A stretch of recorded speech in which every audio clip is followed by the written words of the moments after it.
So we're going to just ask you to let us know your name, if you're married, how long you've been married, and what you like about Grihasta Ashram. So, should we start over there? Your name? And what do you like about Grihasta Ashram? Yeah, I have to tell that my Grihasta Ashram was broken. No, I was not married in Grihasta because I became a devotee after I divorced. Right. So, what do you expect? What would you like a good Grihasta Ashram to look like? What would you like? In 1 or 2 words. To support each other. Support. And follow this. The path of Krishna consciousness. This. And yourself, Mataji. My name is Adriana, and I'm not married. And I think I would like about Grihasta Ashram the opportunity that we can engage even family life in Krishna consciousness. Nice. You see, Grihasta life as an opportunity for spiritual advancement. Wonderful. My name is Samantha. I have been married for 10 years. Haribol. What I like about Grihasta life, exchange of love, growing together. 2 words, you said 2 words. Nice. Thank you. So my name is Anna, and I'm not married. What I think I will like about Grihasta life, to serve each other.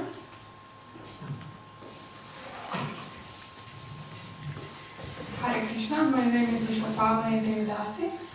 I'm still not married, and I like in Grihasta Ashram service all the time and to have a guru near all the time.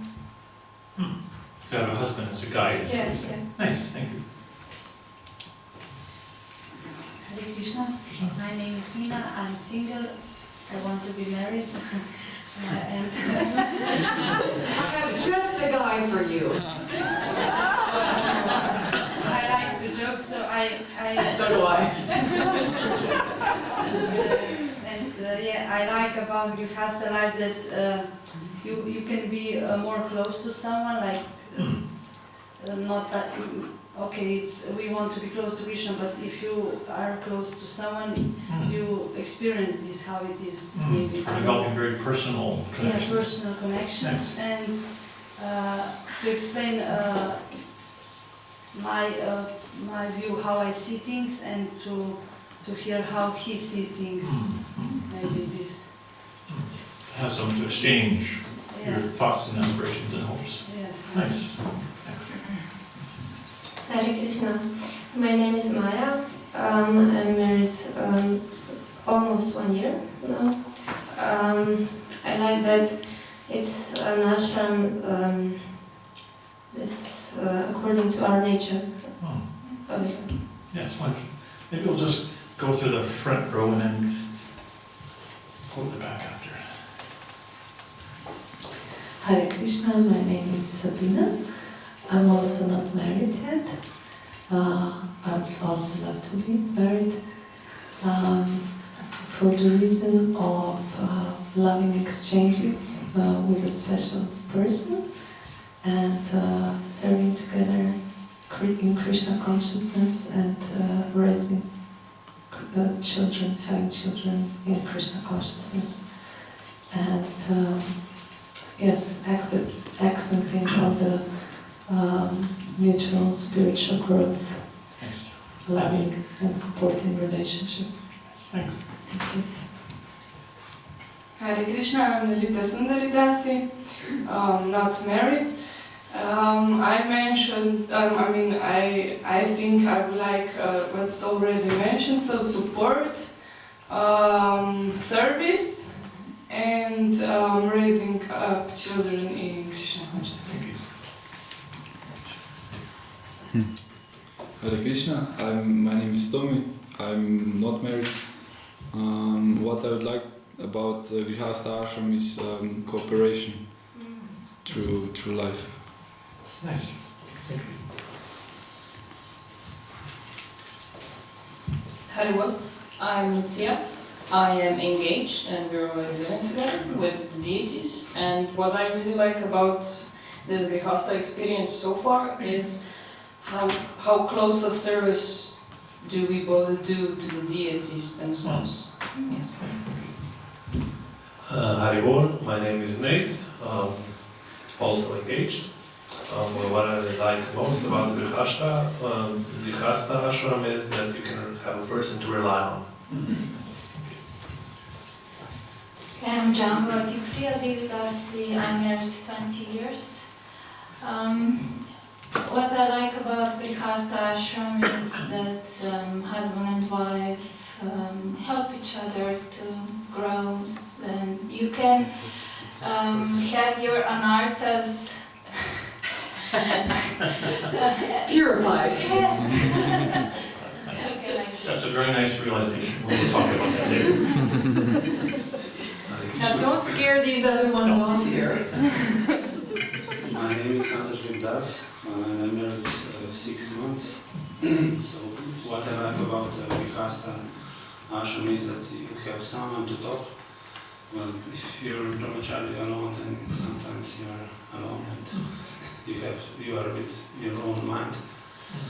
So, and I like to support and help each other. It's a good support and friendship. Nice. I'm dasi. I'm married 6 months. I like about Grihasta Ashram to have peaceful mind and to have children together. I'm Shvila. I'm not married, but I'm in a relationship. As I see now in Grihasta Ashram, it's very purifying. As Prabhupada said, it's a fast growth. And I also like that you have a partner to intimate talks and talk about problems, realizations, and to support and growth in material and spiritual way. And also to associate with other grihastas and devotees and exchange opinions. So the community. Look across the two gentlemen in the back, and then we'll go through the back row and the last row there. Hare Krishna. I'm Nicola.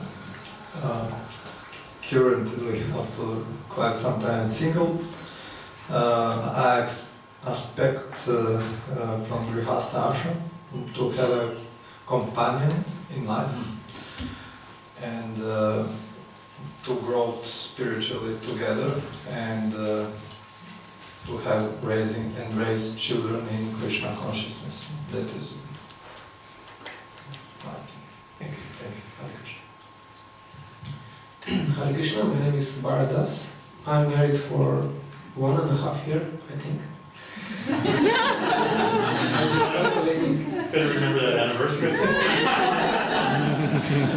So, what I like about Grihasta Ashram is when the partners support each other and share Krishna consciousness with each other, respect each other, and serving Vaishnavas together. Did Prabhu in the back there like to say something?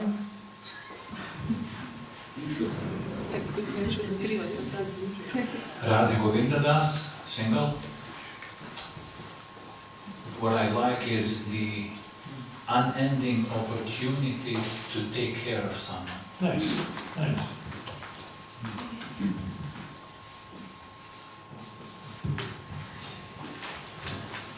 Hare Krishna, I'm Anya. I think the most important things were already said. I wrote down supporting, to support, to give support and to receive support in developing Krishna consciousness, to raise children in Krishna consciousness and in loving exchange. Krishna, welcome. Nice to see you again. So my name is Kamanki Gopi. I'm in a relationship, and what I like is going and growing through the relationship, through all the situation, good and bad, which can bring us closer to Krishna. Thank you. Mukunda Das, I like the utilizing the Atiti Narayan principle in practice. And then the other one is serving Krishna together. Hare Krishna, my name is Kripa Paladas. I'm married last 7 years. What I like in the Grihasta relationship, I like mainly the friendship. That's to be honest with each other, and especially to be what I am. And another thing what I also like in the Grihasta life is good prasadam. Pasta and pizza. You have something in common with my husband. We were just in Italy, so and ravioli last night. Hare Krishna, my name is Dasi Karani Devi Dasi. I like my husband because he likes to eat my prasada. Otherwise, I like to have a person to share my devotion and realization and experiences, the joy of devotion in life, to have someone to share all this. Hare Krishna, I'm Prema Gopi Devi Dasi. I've been married 1 year and a half. I also check on my ring. And what I like is unconditional acceptance of each other and sharing our inner thoughts. Thank you. Hare Krishna, my name is Tadej. I'm single. What I like, uplifting family potential to serving Krishna, stability and make safety. Hare Krishna, my name is Niranda Dasa. I like I'm married 26 years. I like peaceful mind, supporting each other, and good relationship, good food. So many things. Hare Krishna, I'm Bhadramadavi Devi Dasi. I like the idea of developing mutual love and attending or awakening love for Krishna through this. Thank you. Hare Krishna, my name is Mitranita Devi Dasi. We are also married. I am also married 26 years. So I like in Grihasta Ashram, especially this relationship, love exchanging. Then some support when it's good times or bad times. Then trust each other. Then quality of life, for sure. This material also, it's also important to me. Independence is also important to me. And children, of course, that they are raised in a good environment and have the loving relationship. So that's wonderful. Hare Krishna, my name is Sandra.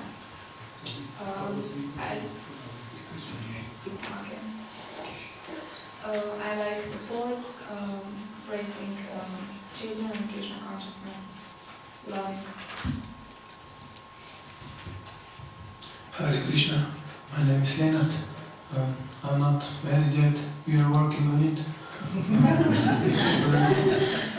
About Grihasta Ashram, I like that I can share my realizations, my Krishna consciousness with other person, and also to gain some more responsibility. Like also, very good. Thank you. And you, madam, who are you? Me? I like your sense of humor. I definitely really appreciate the support. And, the guidance when I get crazy ideas. What do you like? What I like about marriage is actually extended family. We've been married 48 years. We're old. Yeah. We have 3 children and 6 grandchildren. And when we get together for Christmas with our extended family from both sides of the family, it's about like 27 devotees. That's pretty. So, it's a pretty good dinner. Yeah. So this is a very wonderful list of very valuable assets that the Grihasta ashram can bring to one when one embraces that ashram and accepts the responsibilities in healthy, determined ways. You can get all these wonderful results. So we're going to examine these later in the course.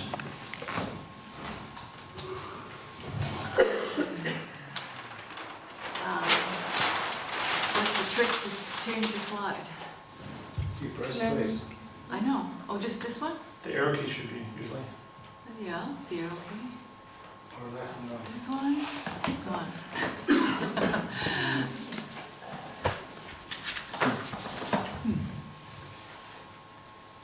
What you did?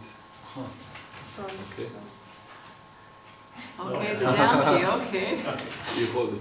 All right. I was doing the, okay. That's our home. We're from Sarnagati in Canada. That's our home in the winter. Coming here was like coming to the tropics. This is what we're missing, but we're not missing it. When we left 3 weeks ago, it was minus 20 Celsius. But we do have summer. Yes. And we have visitors in our garden. And, Lots of visitors. and that's our 3 kids and their husbands and wives. And that's 5 of our grandkids. We recently had another one, so we have to update the PowerPoint. And like our daughter married a devotee who had 4 sisters, so they have husbands and grandparents, and that's how we get to be so many. All right, we might just skip through this. So we'll just tell you a little bit about ourselves. We work with the Grihasta Vision team, and camera person's going to love me, aren't they? We work on developing and facilitating Grihasta courses, as you know, here we are. We also do mentoring. By mentoring, what we do is we try to make sure that in wherever we have influence, before couples get married, they get 5 or 6 sessions with an experienced Grihasta to just teach them skills, how to make Grihasta life a little bit easier to enter into. So we mentor them on communication skills, conflict resolution skills, how you're going to navigate your differences, what kind of roles you're going to imagine taking, examining your values, like that. And we also train other couples who have been married a while and are getting pretty good at the ashram to work with other couples. So it's one of our goals that within our International Society for Krishna Consciousness, everyone can have access to that help before marriage. So one of the triggers for us starting to do what we do is we had a leadership meeting in Canada, and the theme was, how are we going to support families? And I said, well, we should start this premarital mentorship. And they said, yes, let's do it. We'll make it a requirement that before anyone gets married at the fire yaga in any one of our temples, they're required to take that mentorship. And it's not that we want to make more rules and regulations.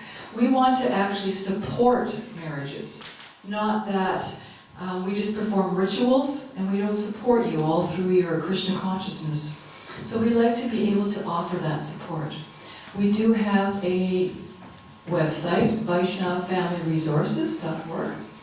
We do try to get out there, make booths and presentations at festivals. We try to go to all the festivals around us, attend the International Leadership Sangha like that. We do have yearly marriage festivals, more along the line of retreats. We try to do them in a few locations around the world. We have published a book, Heart and Soul Connection, a Vaishnava guide to marriage, service, and love. And we were pretty excited because last week we were in Italy, and they had just translated it into Italian. So we got to, whatever they call it, when you start, inaugurate the book.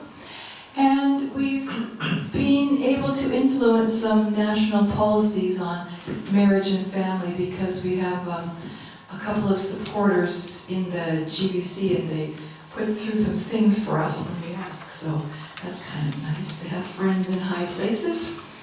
And there's a picture of our book.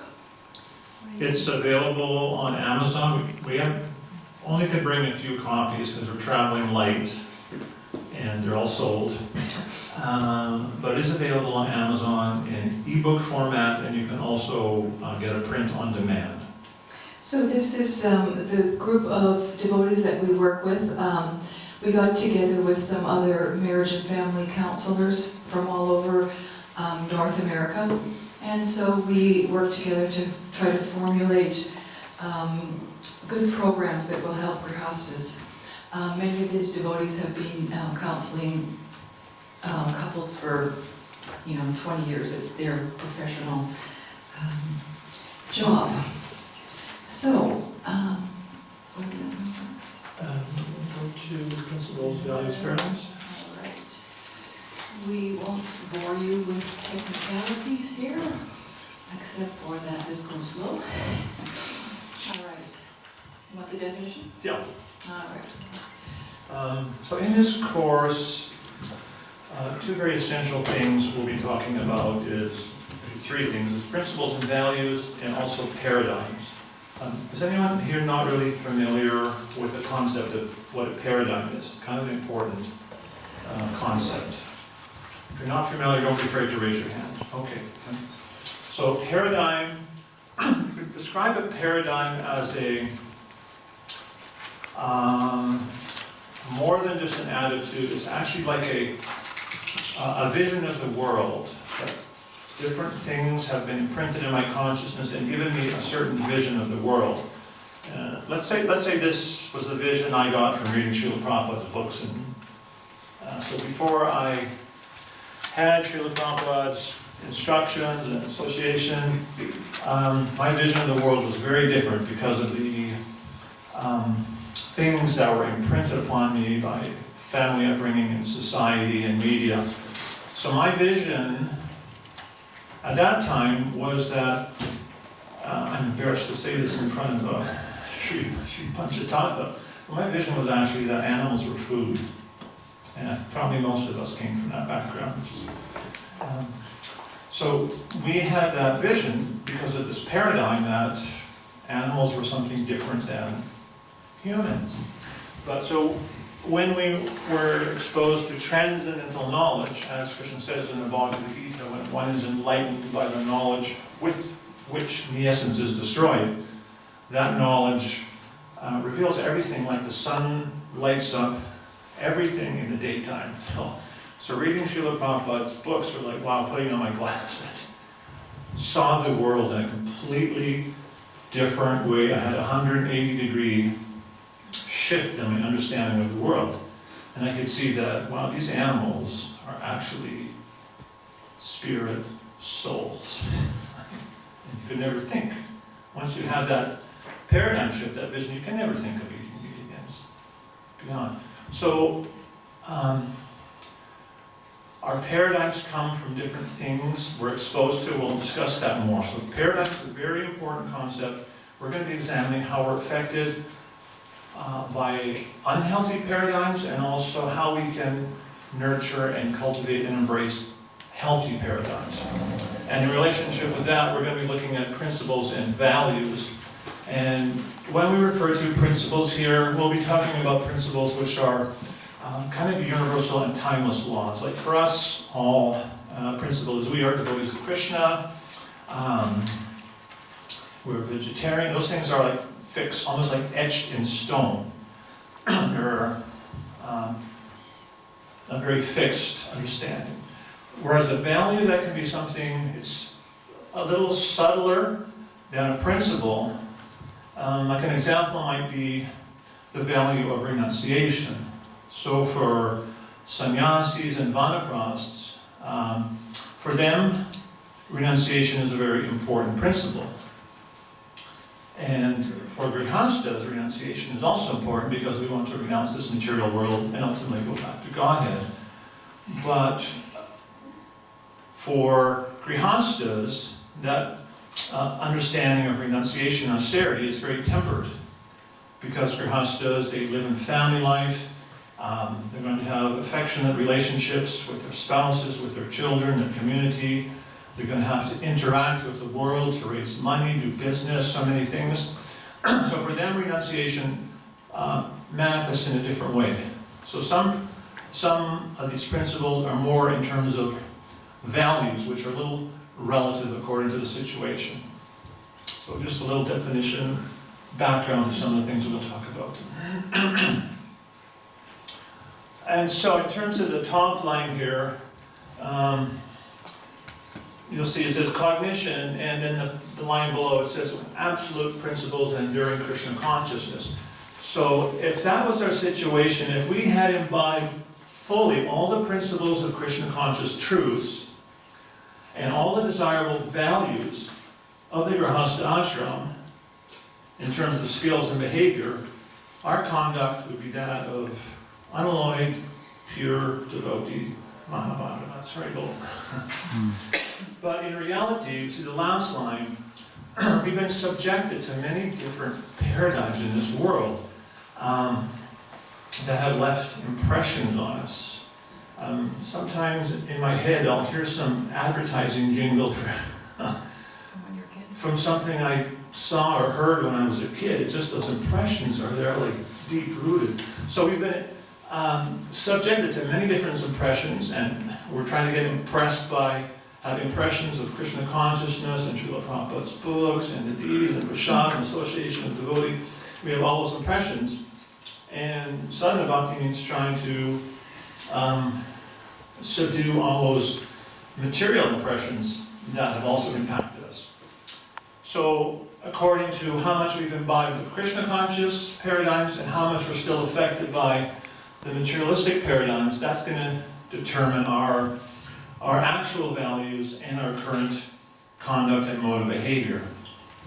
And so our goal is actually, again, to develop healthy paradigms based on healthy values and become pure devotees. And if you're familiar with Srila Prabhupada, his statement of purpose, when he founded ISKCON, the first item was that he wanted, through a systematic process of education, to correct the imbalance of values in society, to create peace and tranquility in the world. And in line with that, when our group was first formed, the group did this exercise where they brainstormed a list of all the challenges faced by grihastas, challenges, problems, and there was pages like we just had with lists and lists, pages and pages that were stuck on a wall in a room, many challenges. And then the group divided those problems into categories, and from there we began to look, what are the values of Srila Prabhupada's teachings and the principles of Srila Prabhupada's teachings that, if they were properly applied, would either rectify those problems and or prevent them from happening in the first place. So we came up with 12 key principles and values, which we'll describe a little later. And that's another underlying thread through this course, is that by developing and focusing on healthy principles and values, it helps to mold healthy behavior within ourselves, Krishna conscious behavior. Okay, what's my say here? Go to the exercise? Which exercise? The marriage in ISKCON. Okay, yeah. Do you have a slide for that? No. Okay. So there's a page in your book, still the same page, page 4. Marriage in ISKCON. Just take a few minutes to jot down a few answers to that. We don't need essays, just stick in a few words. One specific. That comes in a minute. Last minute.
Yeah, just jot a few answers down.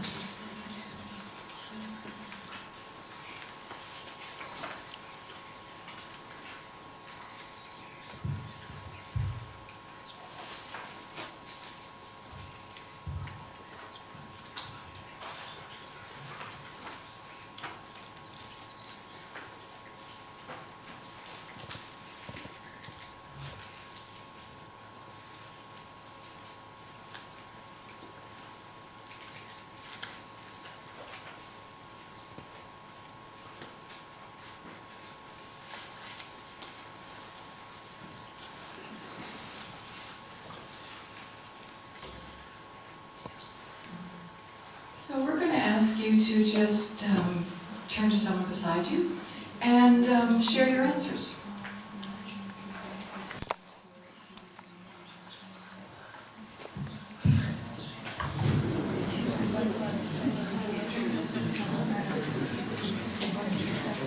If there's an odd person out there, you're welcome to make a threesome.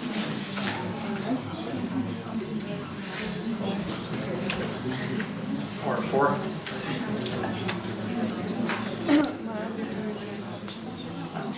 А я готова.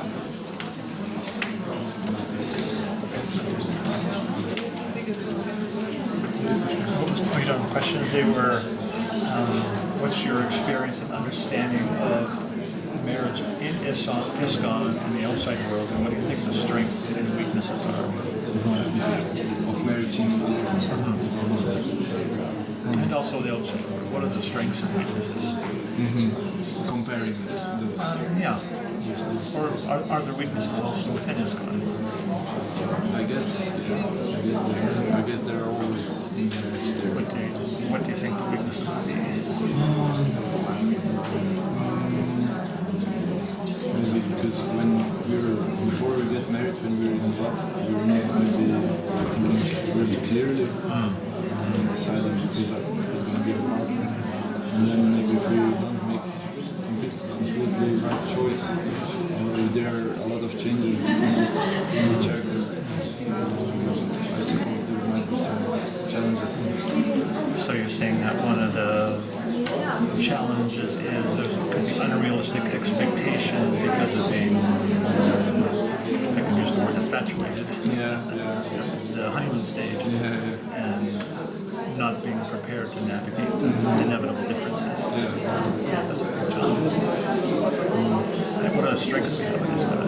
Strengths. Because we have same goal. I heard about this triangle. If Krišna in the center, then we right. And this sounds really good. We have the same goal that you work towards. Because in the outside world, nothing it's about, I don't know, money or whatever, career. This is all temporary. Saying we have Krišna as a unifying force. Some higher goal. And the second question is, how do you think we can respond to shortcomings we have? Shortcomings meaning? Say in ISKCON, like you were saying that maybe we have unrealistic expectations and problems come. What can we do to prevent that? I heard that we should discuss with our mentors and our authorities. Like, I don't know how is it in real, but I heard that it's supposed to be like those mentors and they be a partner for you. They prepare your horoscopes, this kind of stuff, and it's correlation. I don't know how much that happens in ISKCON, actually, like arranged marriages. I think sometimes there's guidance once people have a prospective partner, their mentors will help them make sure they're compatible and help them with choice. Yes, it's not, it's like the ideal how it should be. And you were saying how that like trials and tribulations are going to come after the honeymoon stage wears off. What do you think the benefits of that is? The benefit of the problems? Yeah, what is the benefit? Sure. Well, growing problems, solving these problems. What did you say? Yeah, she said something about how the challenges actually. She actually appreciated how the challenges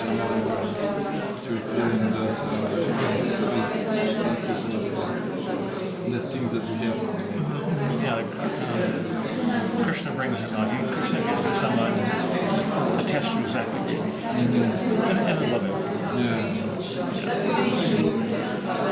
The last question we have is, can you think of any inappropriate paradigms or attitudes that may have caused some of the problems that we see in marriage, or even outside world?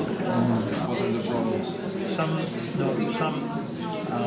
sort of talked about some problems, but what were the underlying maybe attitude or attitudes or paradigms? Make sure you both have a chance to share your... That might have caused that problem. Sort of. What is the cause of the problems? What attitude? To see other person as your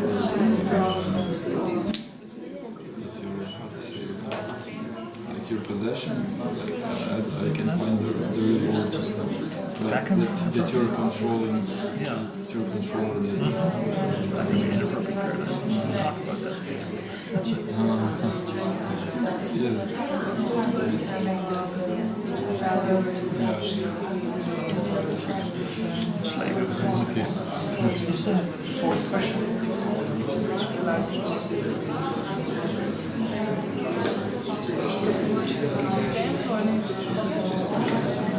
what, it's not good, that's just what we asked. That's just what we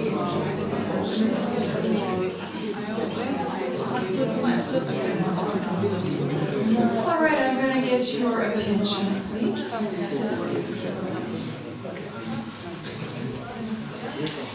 So in relation to question 1,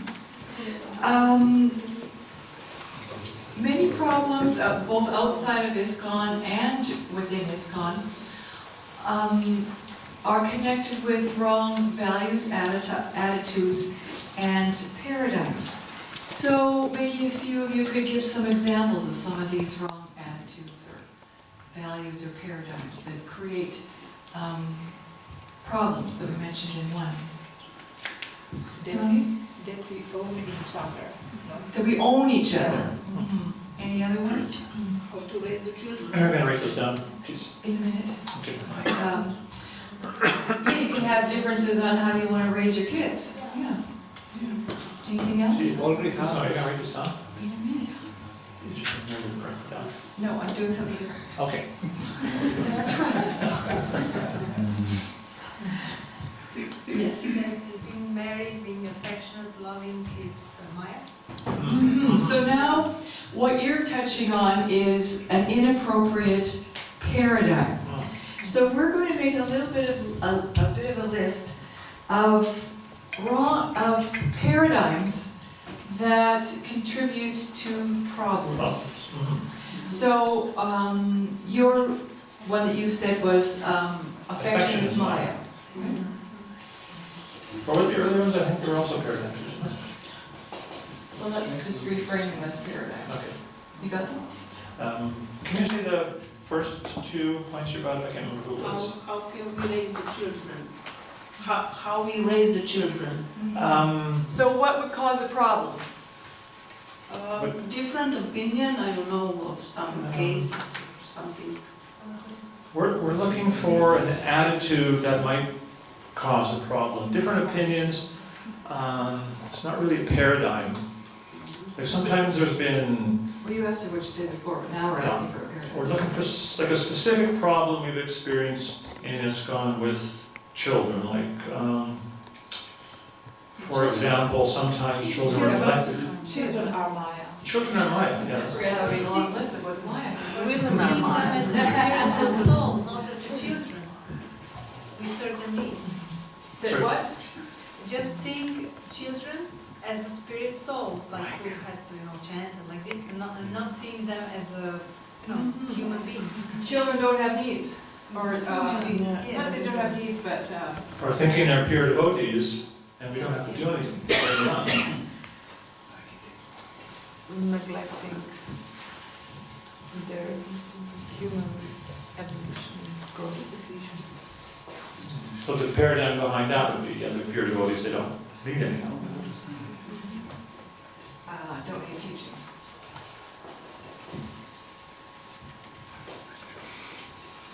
I think someone mentioned that the paradigm thinking or the controller. Yeah. Yeah, the owner, yeah.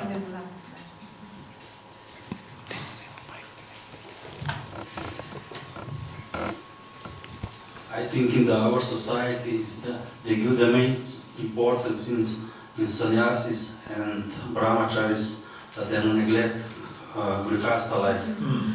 Because in every society what is important is they are grihastas, because grihastas they have children, If we don't have children, if we don't have children, then our society will be dying, because the future of our society is children, Yes. Children, and again children.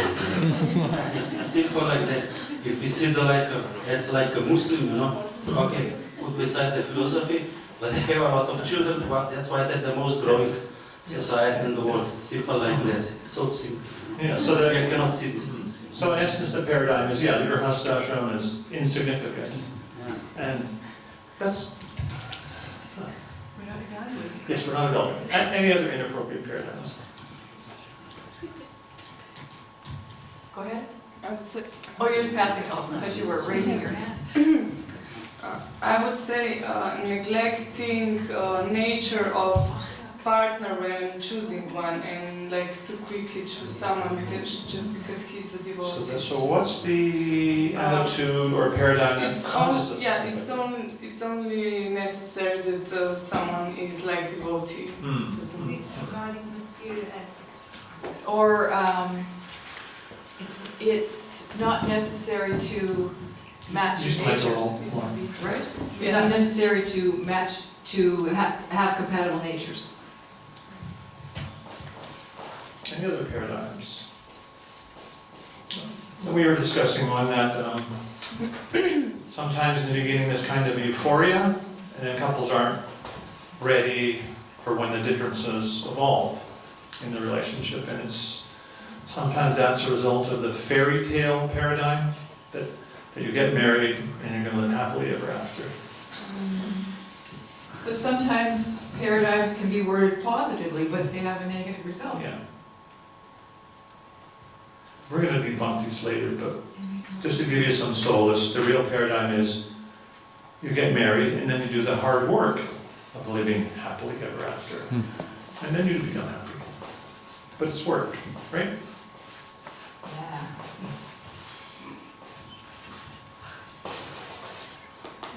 Any other paradigms?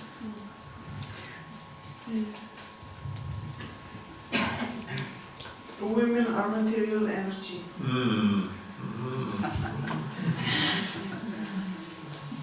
But not men, right?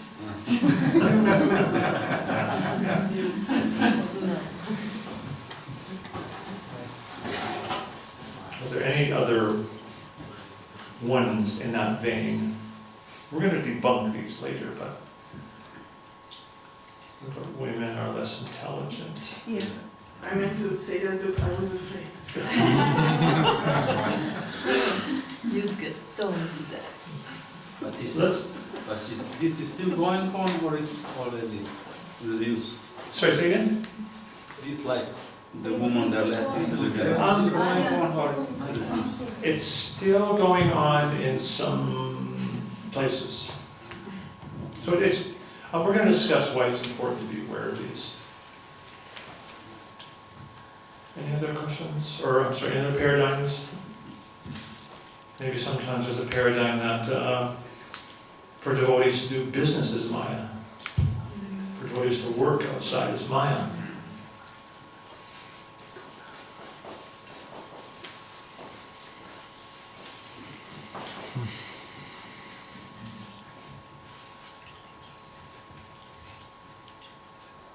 Anything else?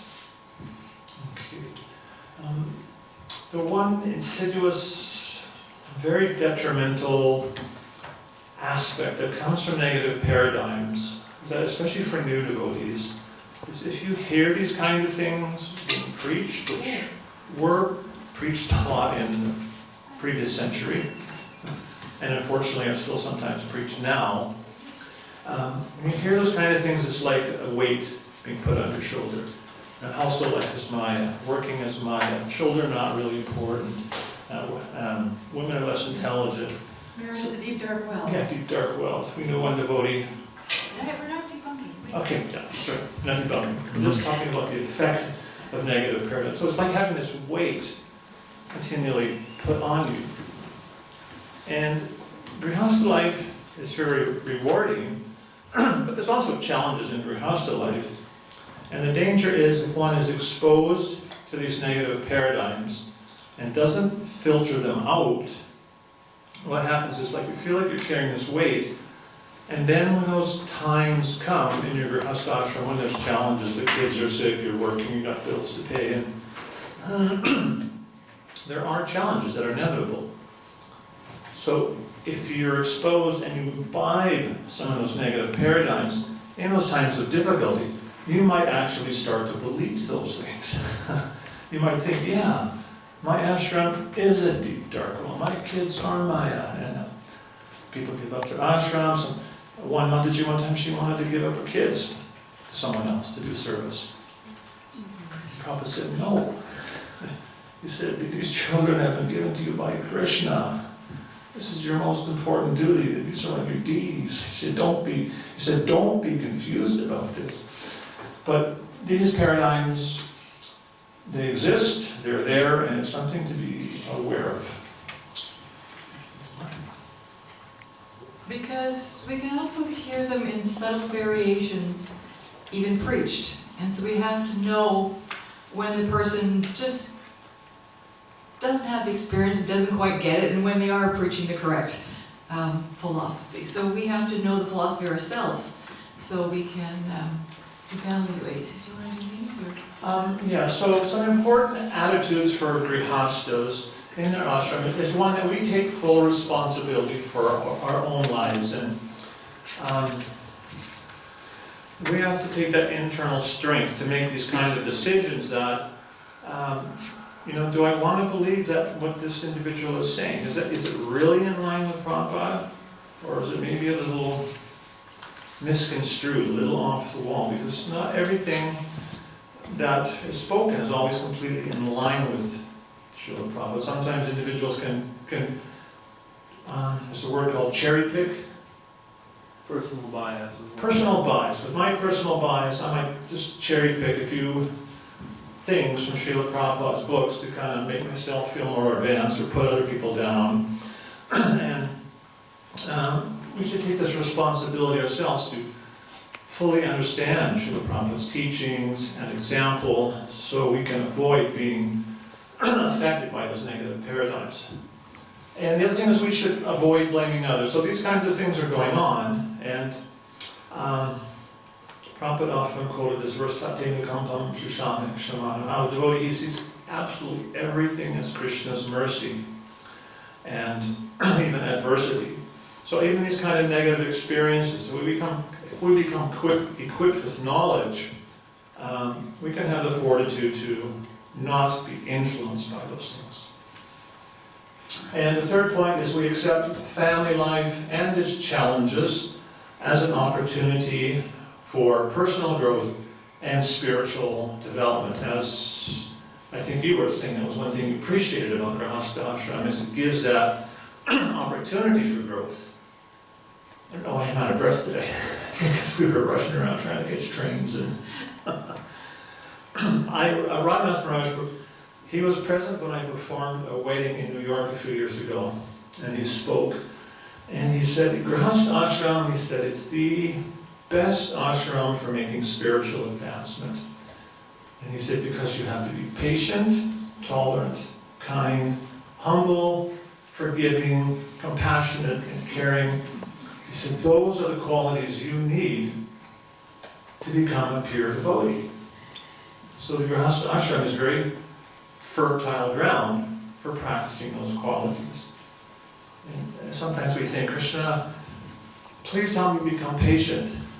And we think Krishna's just going to turn a switch, and automatically we'll just be patient. Real quick. One of our god sisters was in Mayapur. She was going to different temples on Prikrama, and she was praying to all the deities, please help me become patient, my dear Lord. And she said the next thing she knew in her party was the most annoying person she'd ever met. And she said, she was thinking, well, Krishna, why is this happening? I'm in Mayapur, I don't need this. And then she said, she just realized, oh my gosh, that's what I was praying for. So, our Grihasta Ashram will be fertile ground for spiritual growth, and we should see it as that. So as we were saying earlier, we had all of these problems on the wall that we were ascertaining were in Grihasta life, because we were trying to figure out what are the things that we need to teach in seminars. So when we took all of these different problems, we broke them into categories, and we thought, what principles would what principles would be conducive for Grihasta Ashram? So they are here. They usually pop in one by one, but we got them all at once today. The first one is alignment with Srila Prabhupada. Of course, everything we do, we want to make sure is in alignment with the timeless teachings of Srila Prabhupada. And we want to really understand that that Grihasta Ashram is for our spiritual growth and progress. And be firm in the conviction that every spirit soul is equal, but we may have material differences. Just like we don't necessarily pat the lion in the lion park, right? So also between men and women, sometimes there are differences. So how to see the difference and yet treat people equally, that's sometimes hard to navigate. But we need to have the proper vision. And we also want to have a realistic vision and a very positive vision that even though we're going through difficulties, the outcome is for that spiritual growth and progress.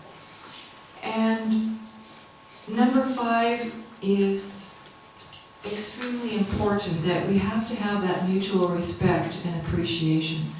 Because it's very hard to live in a situation where we don't feel appreciated or respected. And that goes for both genders. And it's that mutual respect and appreciation that's going to bring out the best in each other. And commitment and dedication, number 6 is very important. Actually, Srila Prabhupada, he described that commitment to the order of the spiritual master is the active principle of spiritual life. And that's why it's very important that we see our Grihasta Ashram as a service to Srila Prabhupada and Srila Prabhupada's mission, and have this commitment to make our Grihasta Ashram the best we can make it. And in that way, that commitment becomes a very active principle in our spiritual life. And the 7th one is open and honest communication, and that's also a very crucial aspect of Grihasta life, and a very important aspect, or should be an important aspect, of all devotees' lives. Rupa Goswami, in his recommendation of loving exchanges, he recommended to reveal your mind in confidence and hear in confidence. And he described that as a loving Vaishnava exchange. So as Vaishnavas, of those 6 exchanges recommended by Rupa Goswami, giving prasadam and accepting prasadam, we have that down 150%, like perfect. And giving gifts and accepting gifts, we're pretty good at that. But actually revealing our mind in confidence and hearing in confidence, I think as Grihastas and as a society as a whole, and individuals, it's really something we have to develop to strengthen our families and communities. Because our experience in our travels, we see a lot of devotees in communities, they actually, although they're living in a community, feel isolated.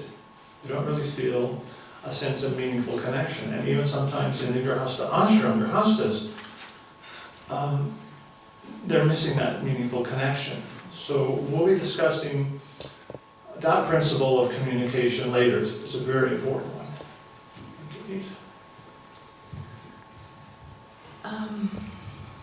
Personal and social responsibility. So we have to take, we have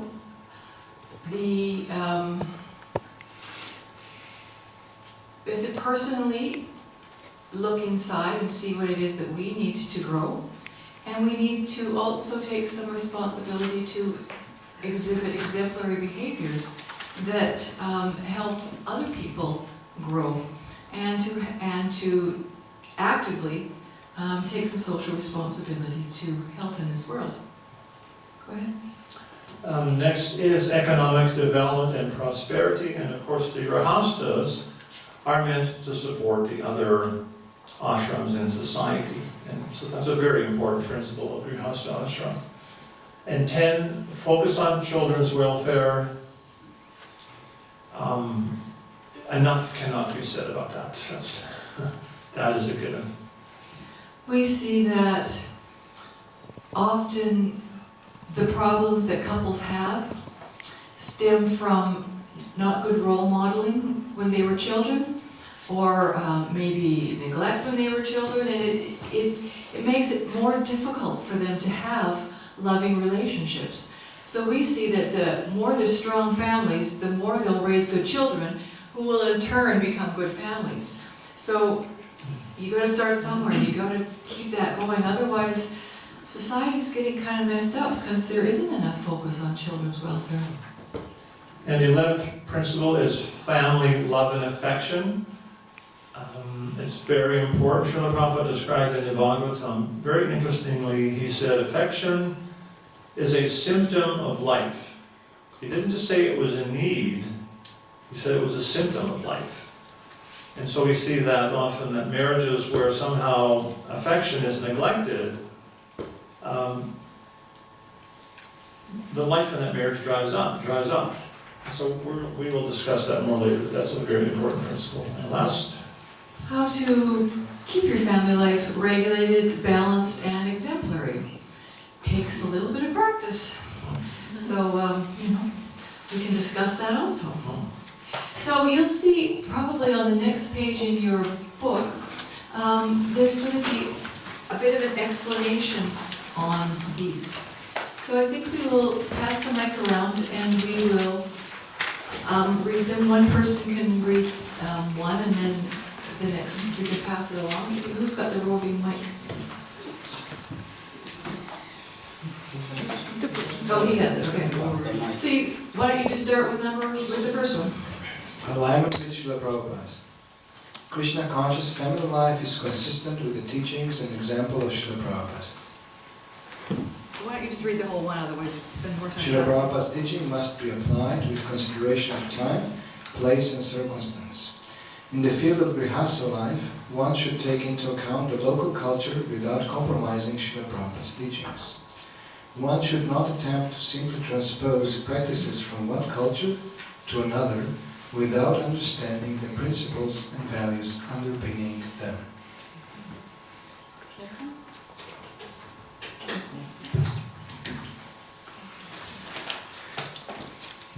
Spiritual growth and progress. Family life and the home itself should be an ashram, a place of spiritual culture. The Grihasta ashram is considered higher than the brahmachari ashram, an opportunity for personal and spiritual growth by extending one's responsibility. Mutual respect between the ashrams is an essential feature of a healthy society. Personal growth and character formation are integral to the process of spiritual development. Though Vaishnava theology values ultimate renunciation, such a renunciation has to be internal and mutual. Otherwise, it is inappropriate and may be dangerous both individually and socially. Spiritual equality, material difference. The Gaudiya Vaishnava theology offers a clear conceptual model to address the issue of unity and diversity and contemporary notions of equality and underpinning views and values. Men and women exhibit general physical and psychological differences that need to be acknowledged as practical realities, while simultaneously avoiding rigid and or unhealthy stereotypes. Husband and wife best negotiate their respective roles with consideration of Krishna consciousness and their own personal and cultural backgrounds. Man and woman have equal rights to practice spiritual life and to develop their individual relationship with Krishna. Householders are advised to integrate as far as possible the material and spiritual identities, even though the latter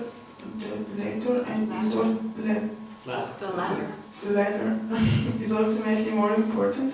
The devotee should not neglect self-understanding on the material level.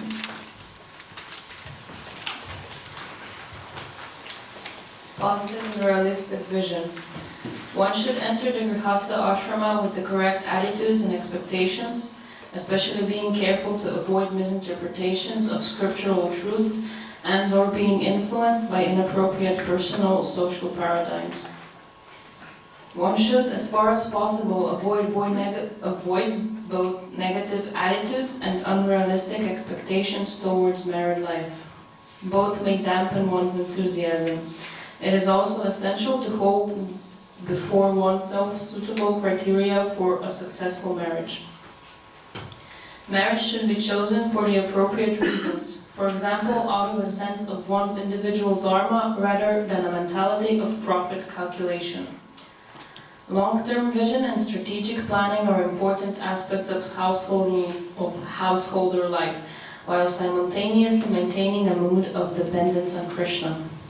Support from elders, as far as possible practical, is important in entering into any marriage arrangement. Mutual respect and appreciation. Respect for all others is a basic Vaishnava value. Without mutual appreciation, it is not possible to develop more intimate relationships. A declining appreciation will lead to a deteriorating relationship. One should visibly appreciate the spouse, even or especially for regularly performed or obligatory duties. One should learn to develop intimacy without familiarity. Grihastas should develop a sense of mutual protection, though this may be expressed in different ways for each partner. Commitment and dedication. With determination and unshakable commitment, one can surmount the inevitable hard times that come in married life. Affection and love don't happen automatically, as in the popularized concept of romantic love, but are developed through service. Divorce should be avoided at all costs, except in exceptional circumstances.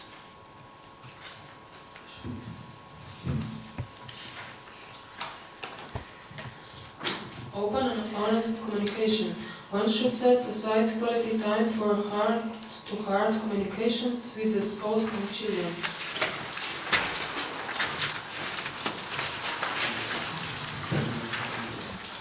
Revealing one's heart, mind in confidence and listening are important exchanges between Vaishnavas. One should maintain open dialogues with appropriate audience and avoid denial, especially on sensual issues. Sensitive. Okay. Intimacy and sex life. It is often useful to actively seek training in communication skills.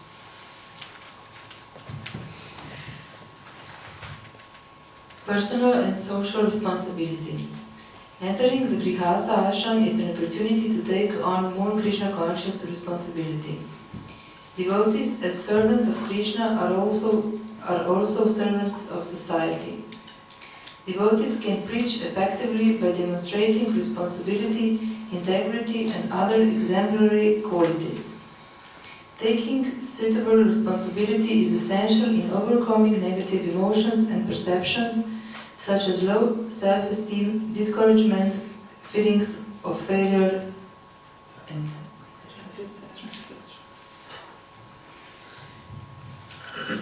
economic development and prosperity.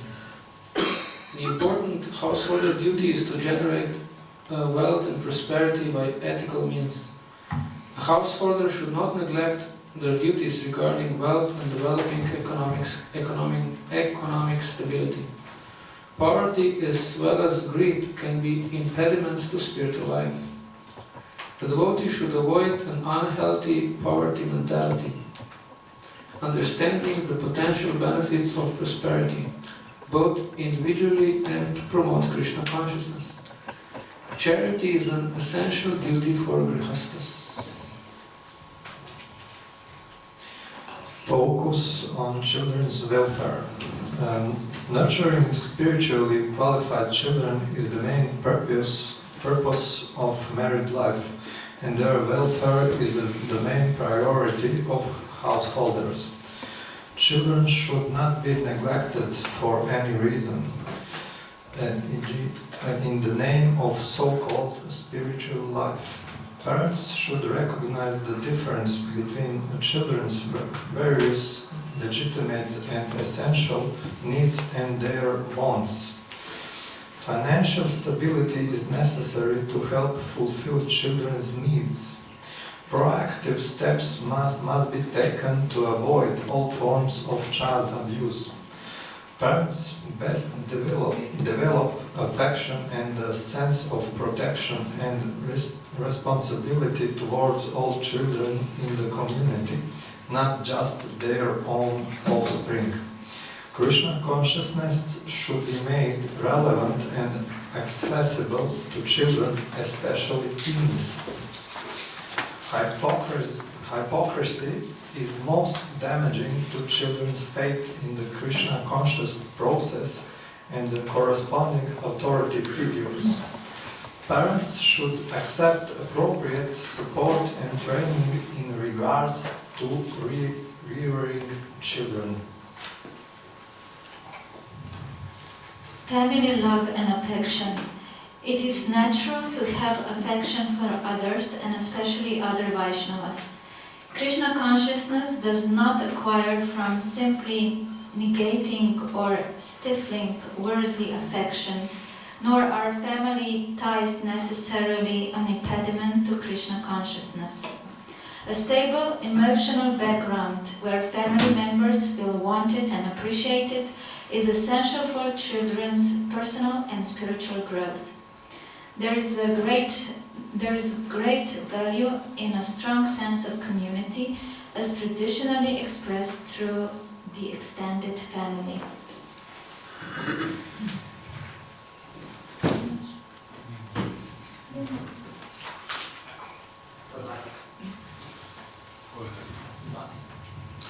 Regulated, balanced and exemplary lifestyle. Regulation is an important feature of devotee life, especially for householders who have to juggle many different types of responsibility. Devotees moving to the second ashram should anticipate significant changes in lifestyle. Some difficulties in establishing a balanced and regulated lifestyle are to be expected, and one should seek suitable support and guidance. Householders require recreation and social life and should develop suitable means such as spiritually based social gatherings. Household life is to facilitate regulated self-enjoyment. A householder should maintain healthy attitudes towards sense enjoyments, demonstrating neither strong attraction nor inappropriate aversion. Householders should maintain their spiritual priorities, e.g. sadhana, as well as upholding their more worldly obligations. Suitable engagement with the world is often an integral part of both personal growth and outreach, preaching. Preaching without practical example is not effective. Devotee householders should demonstrate such exemplary lifestyles that others become inquisitive as to what underlies their success. Role models, especially in the form of successful grihastas, are very much needed within the society. Devotee householders should negotiate and establish their own lifestyles with reference to Krishna-conscious principles and values, with consideration of their individual natures, needs, backgrounds, etc. Thank you. And you'll see after that will be quite a few pages of quotes validating why we chose those particular principles and values. We're going to move on to some application of these principles and values. Okay. You promised me you were going to spend some time with the kids today. I'm sorry, but Krishna Das asked me to help him with the PowerPoint presentation he's given to the GBC. This is the 4th weekend in a row where you've canceled plans with the children to do something for the temple. Honey, I can't say no to opportunities for devotional service. All right, so we will demonstrate what you're supposed to do. This. let's not close your book. What's the first question? Which principles and values are being neglected? Oh, there, okay. So we have to post the principles and values up there, so that won't work. No, we have to go back. Scroll up. Scroll up.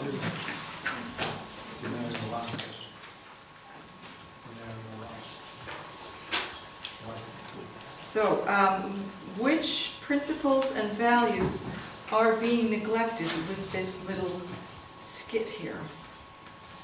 It's going to be Neglecting responsibilities. Let's put these principles and values up here. Scroll too fast. Commitment and dedication. All right, so commitment and dedication is being neglected. What else? Personal and social responsibility. 8, personal social responsibility. 11, family love and affection. Anything else? 5, mutual respect and appreciation. Focus on children's welfare. Yeah. 10. Probably 12 too, if having a hard time balancing things there. And 1. Alignment was really well put. So what's the unhealthy paradigm, you know, like we were listing here, maybe it's something different, that's happening in this skit? I cannot say no to That, so if she's saying I can't say no to devotional service, so what's the unhealthy paradigm? That family life isn't devotional service. We often ask the question, so what's more important, your family life or your devotional service? How are you going to answer that? family life is devotional service. Yes, you've got it. Family life is devotional service. Okay, we keep over this thing. The next question? I don't know. Do I tell the The next question is, what benefits would we derive if a healthy paradigm and subsequent healthy behaviors were applied regularly? So what's the benefit? So if we saw Krishna as important, we balanced our other responsibilities with our family responsibilities, we spent a healthy amount of time with our kids, what would be the result of that? The conflict wouldn't happen. Yeah. The conflict wouldn't have happened, yes. What else? Was your question 3, the negative? No, 5. Oh, 5, we're there, okay. What else would benefit? The children would feel valued? Maybe the wife might feel valued? She'd probably feel supported also. Children would also come to temple and make service. Yeah. Right, instead of thinking that it's temple's what takes my dad away from me, right? I have one story of a friend who had a son, and she would, often go as a pujari to the temple, and her husband was away often for work, and the son would be left alone at home. And then to the situation that the son said that he hates, Krishna consciousness for feeling neglected because he was oftentimes not. Yeah. So it's, I remember Srila Prabhupada said that mothers should not do deity worship, that these children are Vaikuntha children, they should be worshipped as deities. Yes, I have that quote in here, I believe. The next question is, can you think of something in Srila Prabhupada's books that might be misinterpreted to support the unhealthy paradigm?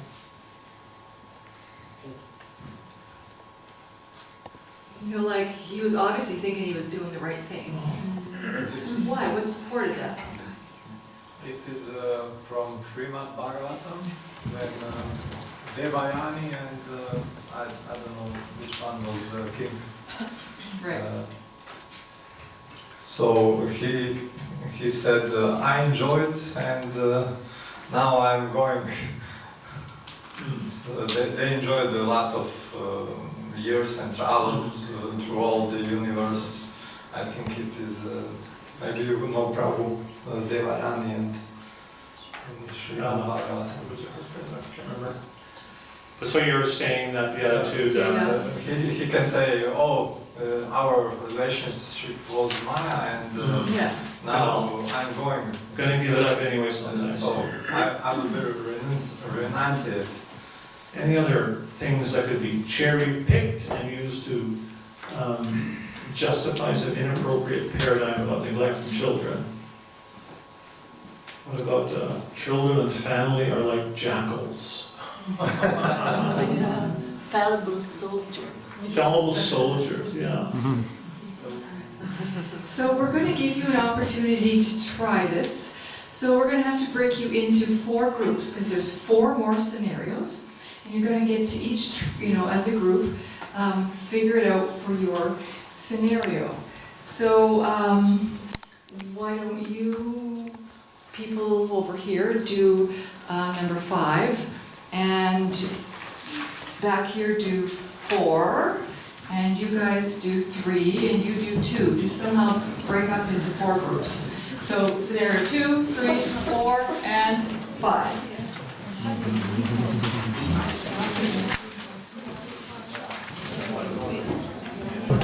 Okay. We're going to ask the groups.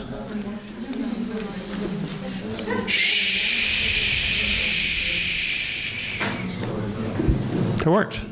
We're going to ask each group if 2 people can stand up and read out the scenario, kind of act it out. Who has the mic? The roving mic. You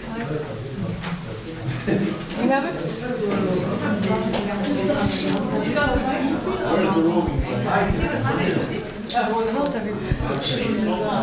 So if everyone can listen to this dramatic performance. Which one did you end up doing? Number 2. You did 2 also? Yes. Okay, but they got a man and a woman back there. Let's give them that. Okay. Are you guys up here? No, this isn't going to work. If you want to hear you up, maybe one Okay, go ahead. Okay, if everyone can listen to this, please have your attention. Yeah, we can bring a set of household. One more time. Yeah, we can bring a set of householders Gauranitai to the temple of Gaurapurnim. What about Sita's deities? Yeah, they're really beautiful. Okay, Haribo. She was talking on the phone to someone. I was thinking that Sita's deities are Nimwood deities. Wouldn't it be nice to have an Abhishek with brass deities? Gopi has really nice brass deities, and I'm sure she would love to bring them. Devi, who asked your opinion? If I want your opinion, I will ask you, okay? But it's usually not very helpful.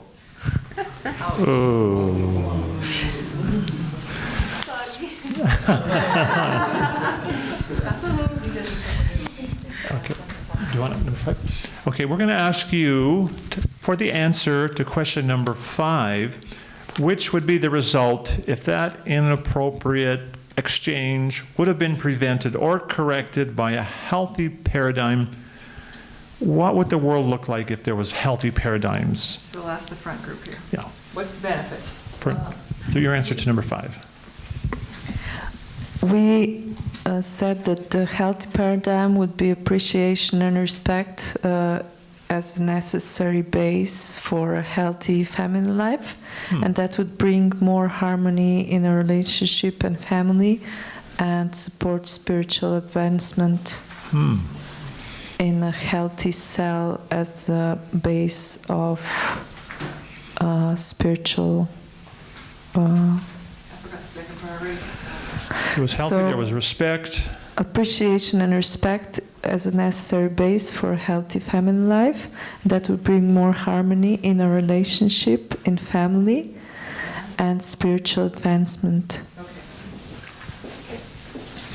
There was the respect, and there was also respect in the first thing there too. Respect, yes. And love. The next group, that was number 3. 3. Can you act that out? Do we have a guy and a girl here? Are you guys in 3? You're in 4. No. Okay, go ahead. You know, I've been thinking a lot lately that maybe you're not the right person for me to be married to. And since we haven't had any children yet, it would be okay to find someone else. What are you talking about? We had a fire sacrifice, you took vows. How could you even think about leaving me? I'm a good provider, I take good care of you, I'm kind to you. Yeah, you're right, but I just don't feel anything much anymore. You know, the excitement, the romantic feelings, they are gone. So if you actually, that was a pretty negative paradigm. That caused that. Yeah. So if you had a more positive outlook, what would be the benefit? The 5 number.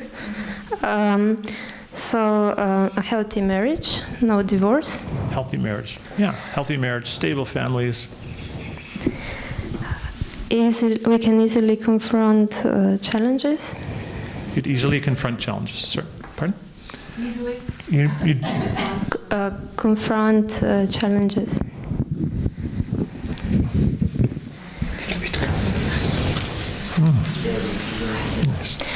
A peace of mind, easier spiritual advancement.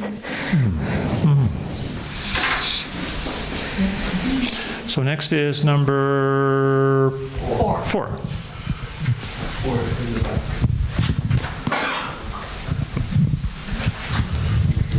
This is a beautiful park. How did you ever find it? It's remote. I got lost one day going to meeting and I stumbled upon it. I think you guys are going to have to come up here and act that out. Get up here, come on. I understand. We'll do short then.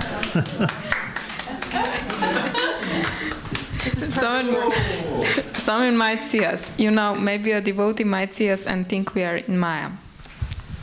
Who cares if a devotee sees us? For Pete's sake, you're my wife. So he tried to hold her hand, and then she's saying it's Maya. So, say it wasn't Maya, and they're just exchanging a little innocent affection in some faraway park where there's nobody. What would be the benefit? What was your answer to number 5? Hey, Rangi, are you in that group? No. Yes, but I wrote something, but I have So, yes. Can you give her the mic? Sorry. So we relate this to this 11th paradigm, family love and affection, and also giving And what's the benefit of that?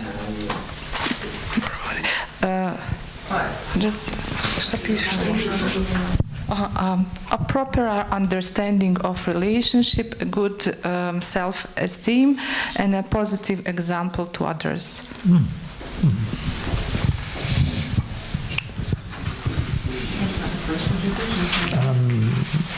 What was the first one again? Something about Healthy active affection? Healthy understanding of relationship of ashram, proper understanding. We related to this 11th paradigm, love, family, and affection, positive example to others, and good self-esteem. And we have one more, the last group.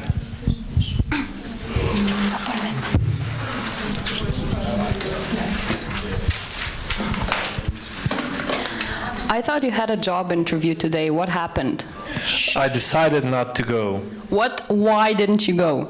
It seemed like a pretty boring job. But you've been out of work for the past 3 months, and it doesn't matter if it's boring. We have bills who are piling up. Don't you have any faith? Krišna says he provides for his devotees, so chill out. Don't you, did you see the TV guide around here anywhere? So if that was corrected by a healthy paradigm and everything was all straightened out, what would the world look like? Your answer to number 5.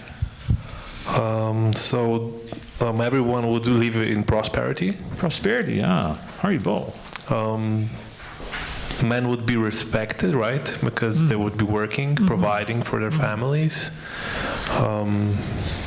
What else? They could even be an example for other men that are struggling with material possessions. And they might not be broke. Yes. Yeah. Yeah. And the temple might not be broke because more people would have money to provide for the temple. And so here we have a very nice picture that was painted by all of you, where there's harmony in relationships, there's spiritual advancement, respect, healthy marriages. The couples are able to easily confront challenges. They have peace of mind, good self-esteem, a healthy understanding of love, and there's positive examples for everyone else in society. There's prosperity, and the men are respected. Isn't that a beautiful picture? So let's just go back. Do you remember when we described all these unhealthy paradigms, all the things that caused those unhealthy paradigms? Do you remember we were talking about those earlier? Yes. Okay, which world would you like to live in?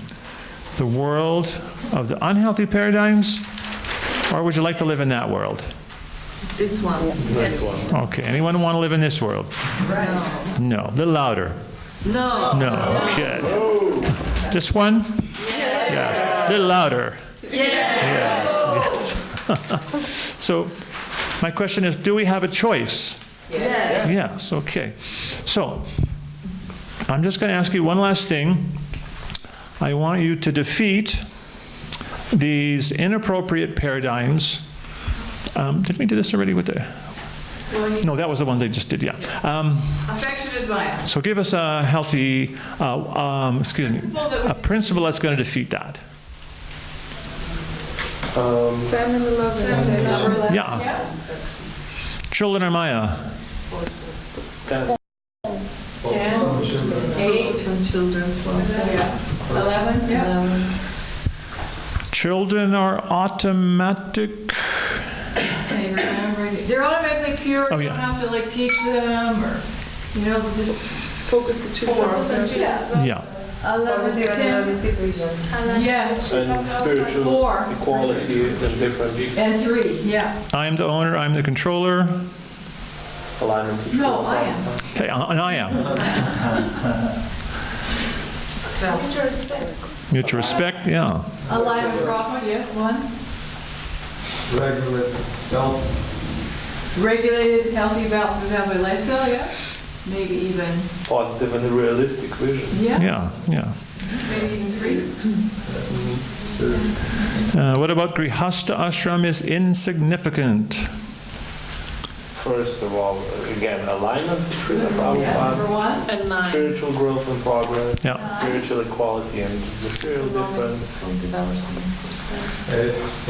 and social responsibility. Yeah. Yes.